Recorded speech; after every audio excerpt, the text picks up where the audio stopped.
has its ups and downs. Turn your pretty face to an ugly frown. Seems that when I fix one thing.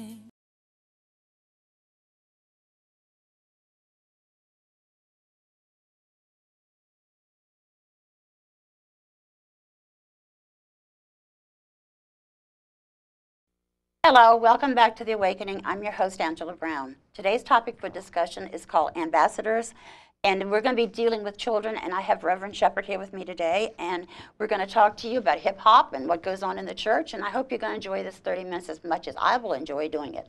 Welcome. Angela, thank you so much. I appreciate it. Oh, you're welcome. You're welcome. Tell me about yourself. Well, first of all, I consider myself just a regular guy. You are. I accept you as a regular guy. I'm a regular guy for the most part, but I have been in the church, for the majority of my life, but particularly over the last 7 years, I was a youth pastor at a local church. 7 years you've been a youth pastor. I was a youth pastor at Fort Foot Baptist Church, and so had an opportunity to work with a lot of young people over the last really 7 years and a few years even before that. Really? What got you into that, though? From your heart? It was interesting. Actually, I didn't want to become a youth pastor or a youth minister at all. My background is actually finance. I've been in the finance field for about 15 years. You look very smart. That's why. Uh-oh. Well, thank you. I appreciate it. Handling our money. Appreciate it. I've been doing that for about 15 years. But while I was, and so I kind of thought that in my path of working with, whether it's church or nonprofit organizations, I'd be doing something in that capacity. However, I've been working with young people probably for about 2 or 3 years, just kind of volunteering and helping with them. And the opportunity came for me to work. A very good friend of mine decided to step down as youth pastor at the time. And I didn't know who was going to do that position. Our pastor asked me to consider it. I said no politely. Really? Why were you apprehensive?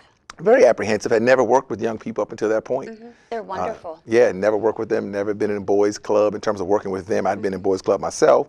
Plus, I always thought since I didn't have necessarily that background, I didn't think it would be something for me to do. Didn't think God was calling me in that kind of arena and area. But by chance, a young person, nothing's ever by chance, but by chance, a young person. No, God does it. Asked me to consider working with them. Not necessarily as youth pastor, but consider coming on. And from that point, as they say, I started working with them, made the commitment to do that. And as they say, the rest is history from that point. Well, I have a similar story. I had a young son who was murdered, and I was very angry because it was done by an inmate who was released from prison. Wow. So what I did was I went out and started working with the children because I wanted to find out why people kill. I started with the children, and they just need love. They need someone to listen to them. But then I went to the prison and forgave the man who murdered my child. I forgave him for the pain he caused me, but now I couldn't tell him I'm sorry. My son says it's okay. I did it for me. And then I went in with the hardcore, really bad ones, as a Jessup, and I found that every person in there are human beings. Yes, that is true. They all have feelings, and I learned so much. So now I know that was the reason why Richard died. I never would have gone into 16 prisons total to do that program. Wow, fantastic. And I did it all out of my own pocket.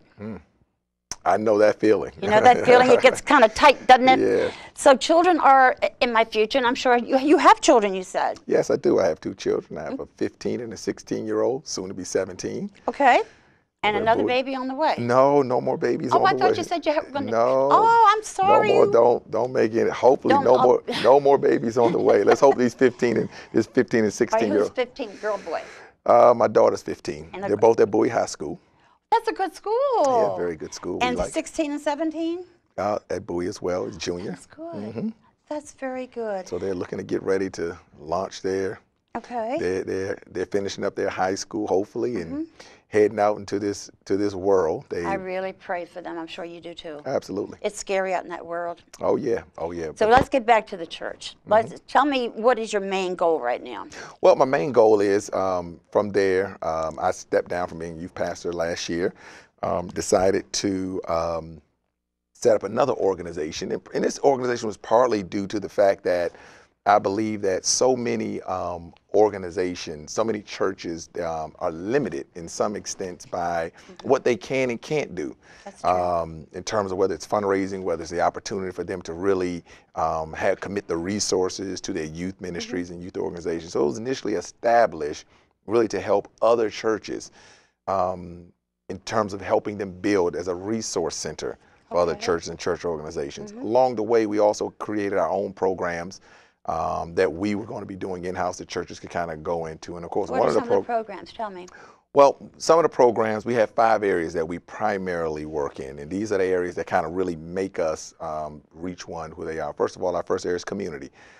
This area allows us the opportunity to get young people active into the community. These could be everything from youth rallies, which we've currently started to put on. We're going to be doing 4 a year. This is going to be just an opportunity for them to go outreach. So many young people are into the high school and they don't even have the necessary credits from volunteerism that they need to satisfy the high school requirements.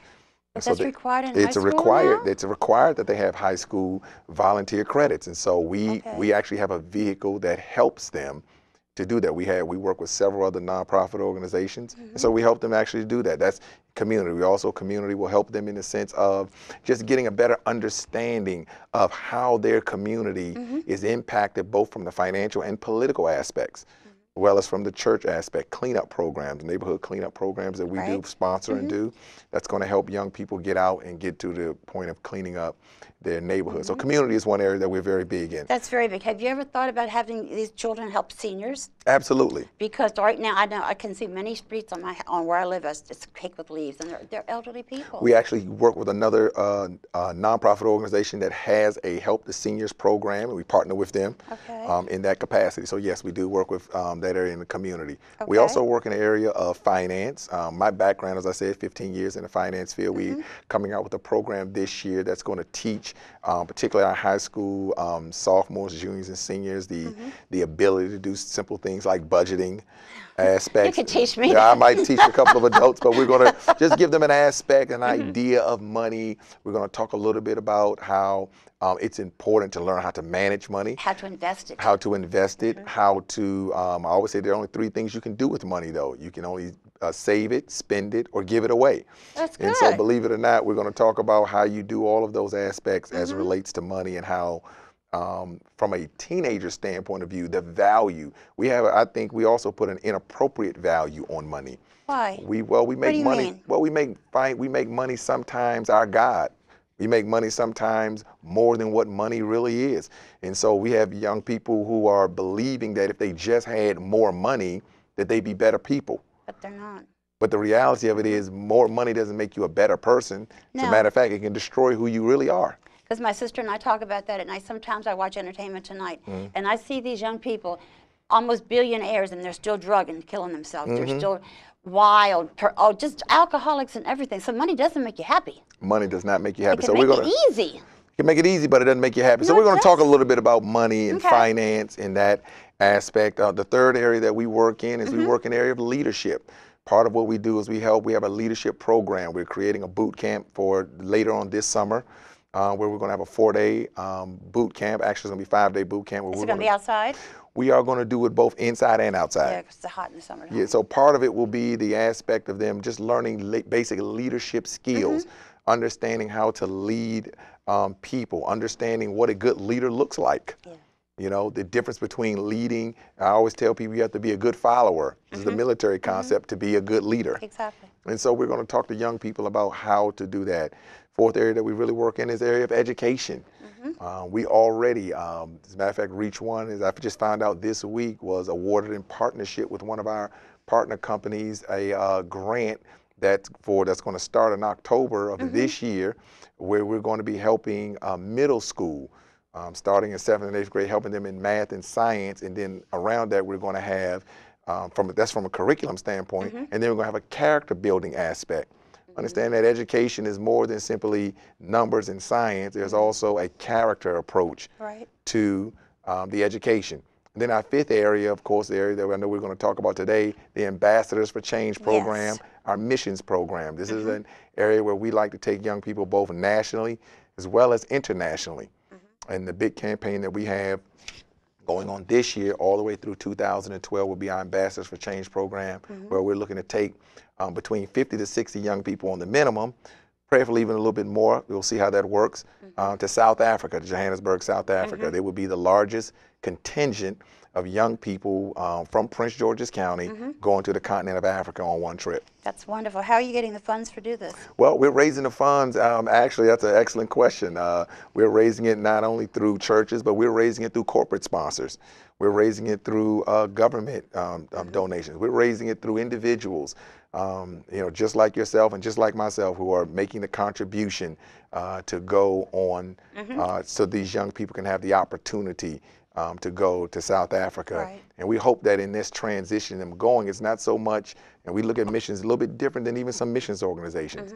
We don't look at it from the standpoint of us going to impact necessarily the area that does take place, but we're really going with this trip with the understanding that the young people who are going are really going to change in the process, and they'll therefore make a difference back home.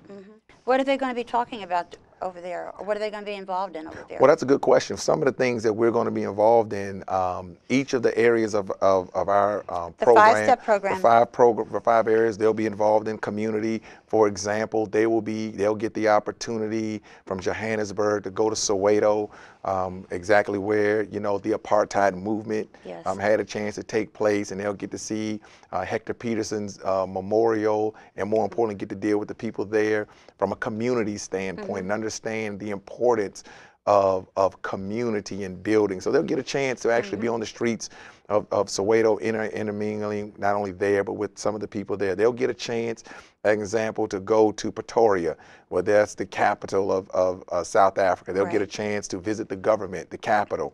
They'll get a chance to meet officials within the government. They'll get a chance to talk to some of the ministers that run the country. They'll get a chance to, in Johannesburg, to go to some of the sports museums. They'll get a chance to go to some of the coliseums. They'll get a chance to spend a day in the class of a South African student. So they'll get the chance to see, you know, that is so similar in terms of the work schedule. Then they'll get a chance to play soccer and football with some of their counterparts. We're going to have a sports evangelism component to this. Prayerfully, they'll get an opportunity from there to also go to Cape Town, where there'll be an opportunity to go and see Robben's Island, see where Nelson Mandela was imprisoned. But they'll also, with all of that, they'll then be able to do a missions activity. There will be a church service that'll be taking place. There will be an opportunity for them not only to share the gospel of Christ, but also to receive the gospel themselves. And so it'll be a tremendous opportunity for them. I believe it's going to be life-changing for those young people to get the opportunity to have that experience. Will they get to see the other side of it, though, the poverty, the HIV children? That's an excellent point. As a matter of fact, that's very valuable. We'll get an opportunity to go to an orphanage where they'll probably go one day to just an orphanage where the parents of these children or both were HIV positive. And so therefore the children themselves will be in a position where, again, life expectancy is not... They can emulate, they can see how well they're doing. Oh, absolutely. When they see how bad this poor country is. So they'll get an opportunity to see the entire aspect of African culture, actually. One of the things the reason why we selected South Africa was because... Yeah, why did you choose that? Well, Stedman's been there a couple of times, and he says it's hard work. One of the reasons why we chose South Africa, in particular, Johannesburg, because we want young people to get a different perspective of Africa. Not the run-down, sick place. Right. We wanted them to understand that, and they're going to see that aspect of Africa, but we need to see there's a very modern Africa. There's a very industrialized, there's a very westernized component of Africa civilization. They'll go down there, they'll be able to go to a Kentucky Fried Chicken, you know, right there in the heart of Johannesburg. They'll be able to go to McDonald's. They'll be able to see the same type of cars and vehicles and malls that we have here. But yet 10 or 20 miles out, they'll be able to go to, again, some of the most impoverished areas that they might get experience. They'll go from hell into heaven or heaven to hell. They'll be able to have that experience, and that gives them a broad perspective of both where they can help, but also how they can be helped.